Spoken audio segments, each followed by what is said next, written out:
என்ன நீ கடை லீவா?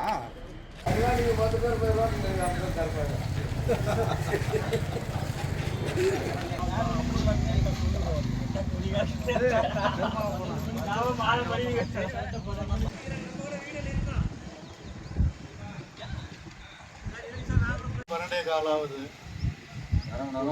கடையை திறக்கல, எல்லா ஜனமும் வந்து போயிட்டாங்க.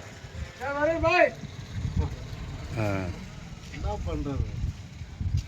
டைம் 12:20 ஆயிடுச்சு. ரொம்ப மக்கள் எல்லாம் வந்து காத்திருக்காங்க. ஒன்றும் ஒயின் ஷாப் திறக்கல, என்னன்னு தெரில. எல்லாம் பார்த்து பண்ணுங்க.